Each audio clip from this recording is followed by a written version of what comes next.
Salut les amis, c'est Chris, très heureux de vous retrouver une nouvelle fois en 2026. Naviguer sur Internet est devenu un réflexe, mais sais-tu vraiment ce que ton navigateur fait en arrière-plan entre le tracking permanent, les publicités déguisées et les navigateurs toujours plus lourds? Beaucoup d'alternatives promettent la confidentialité sans toujours la respecter. Aujourd'hui, je te présente Zen Browser, un navigateur discret basé sur Firefox qui ne cherche pas à t'impressionner mais simplement à te laisser naviguer sans être surveillé en permanence. Pas de marketing agressif, pas de compte obligatoire, pas de promesses irréalistes. La vraie question c'est est-ce que Zen Browser est une vraie alternative sérieuse en 2026 ou juste un énième projet de plus? Moi personnellement je l'adore mais on va voir ça ensemble concrètement juste avant. Regarde bien en bas à droite de ton écran, tu vois le carré en couleur, un clic égale s'abonner, ça te prend 2 secondes et ça récompense mon travail, mais bien aussi la cloche sur toute pour ne rater aucune de mes vidéos.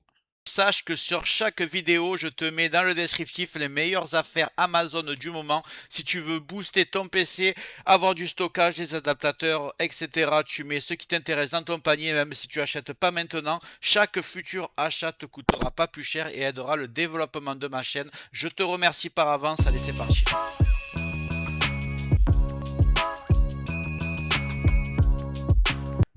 Zen Browser, c'est avant tout un navigateur axé sur l'essentiel. Ici, pas de promesses spectaculaires, pas de slogan marketing et surtout pas de modèle basé sur la collecte de données. Zen Browser est basé sur Firefox, donc sur le moteur Gecko. Ça veut dire une chose importante, un moteur open source indépendant de Google avec une vraie alternative à Chromium. Dès l'installation, le navigateur est sobre, rapide à lancer et surtout déjà bien configuré. Côté confidentialité, pas besoin de passer 1 heure dans les réglages pour désactiver le tracking de base. L'objectif de Zen Browser est simple, te permettre de naviguer sur le web sans être suivi, avec une interface légère et sans fonctionnalités inutiles qui tournent en arrière-plan. Ce n'est pas un navigateur bling bling, c'est un navigateur fonctionnel pensé pour ceux qui veulent reprendre le contrôle sans bidouille compliqué.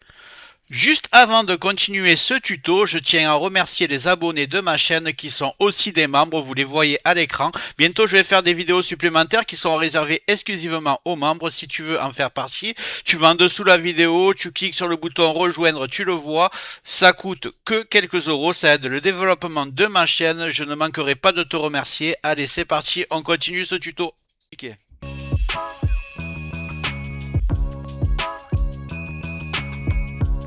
Je vais ouvrir mon navigateur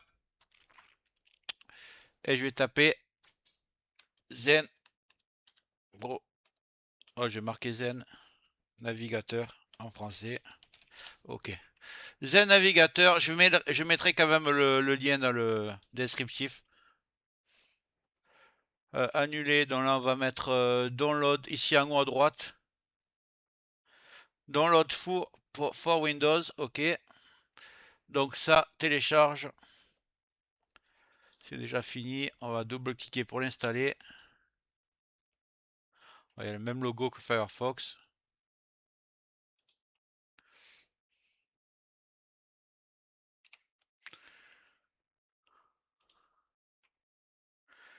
On va mettre oui. Ok, on va mettre next. Standard. Install.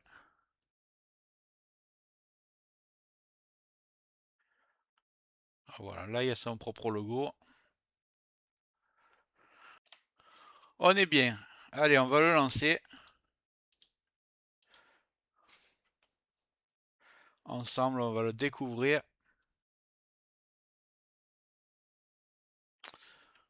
On va faire ça.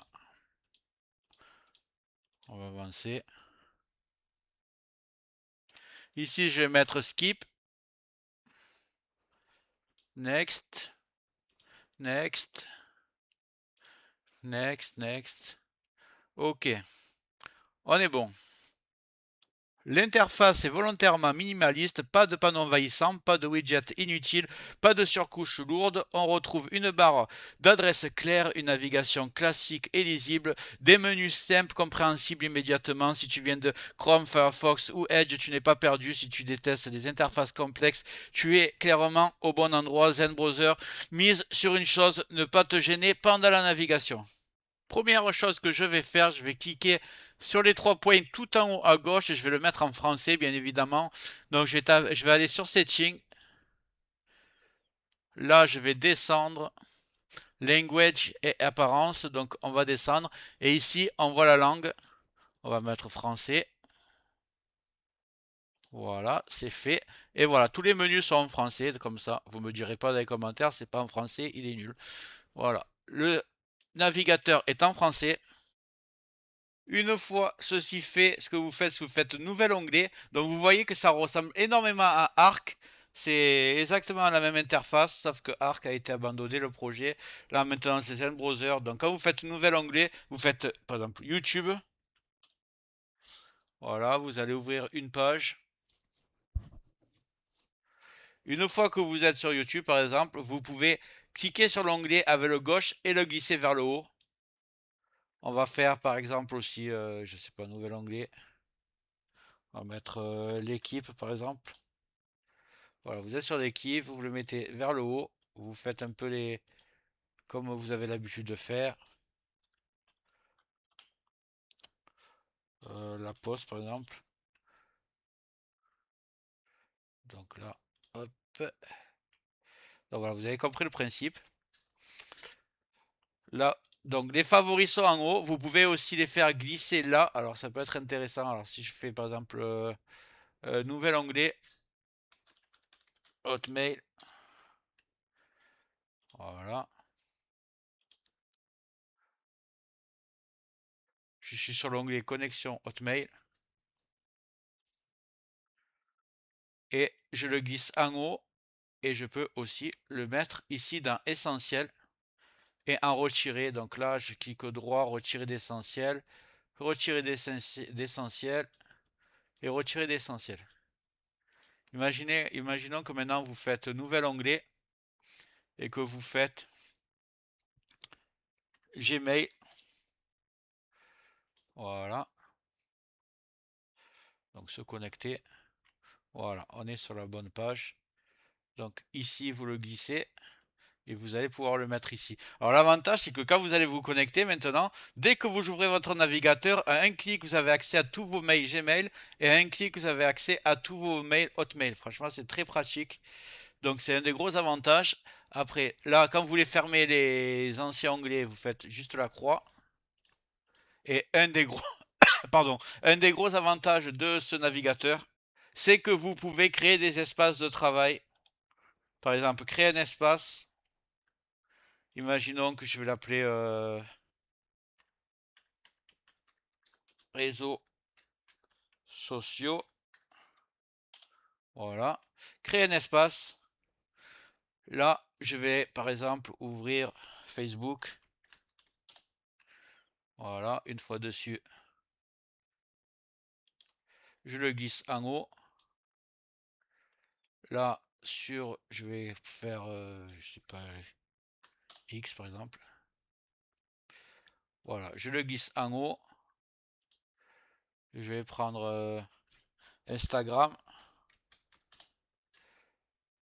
Une fois dessus, tac, je le glisse en haut. TikTok. Voilà, tac, on est bon. Sur une autre, par exemple, je vais faire. Donc là, on va créer un autre espace. Voilà, c'est l'espace où il y a tous mes réseaux sociaux, par exemple. Si j'en crée un autre, d'ailleurs, vous pouvez faire avec les mails aussi, mais si là, je marque, par exemple, YouTube. Voilà, je crée mon espace. Mon espace YouTube pour travailler, là, je vais mettre donc YouTube, évidemment. Donc là, YouTube. Je le mets là. Là, je vais mettre YouTube Studio.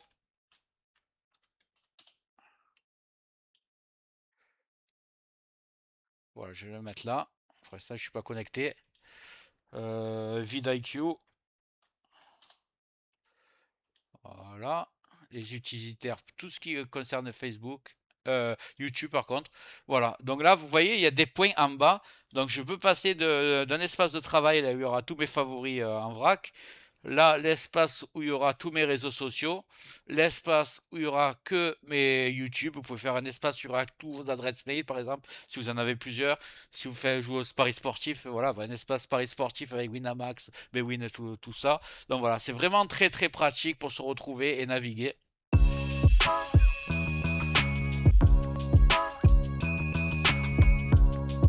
Côté performance, Zen Browser est réactif, le lancement est rapide, la navigation est fluide, même sur des machines modestes, la consommation CPU est contenue, la RAM est raisonnable, l'activité en arrière-plan est limitée, on sent qu'il n'y a pas 15 services cachés qui tournent sans raison. Sur un PC ancien ou peu puissant, la différence se remarque de suite, ce n'est pas le navigateur le plus rapide du monde sur les benchmarks, mais dans l'usage réel, il est stable, fluide et agréable. Par défaut, ZenBrowser limite déjà les trackers classiques utilisés pour la publicité, certains scripts de suivi intersites, les cookies tiers les plus intrusifs, une partie de la collecte passive de données. Résultat, moins de requêtes inutiles, moins de scripts chargés et une navigation plus propre. Il faut savoir qu'il n'y a pas de blocage de pub, donc on va utiliser un utilitaire en plus. Je vais télécharger, comme d'habitude, uBlock Origin. Donc toutes les extensions de Firefox sont compatibles avec Zen. Donc on va faire télécharger uBlock Origin, add à Firefox, autoriser, ajouter, épingler.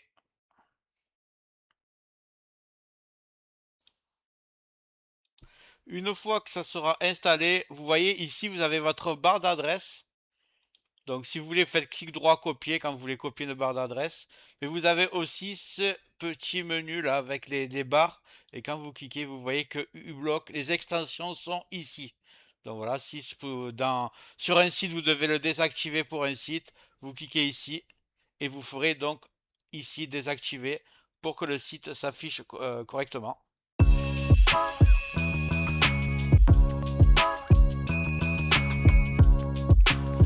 Pour conclure, ZenBrowser ne promet pas de révolution, il ne prétend pas te rendre invisible, il ne joue pas sur la peur, il propose simplement une base saine, une navigation sobre, une confidentialité raisonnable et une vraie alternative au navigateur dominant.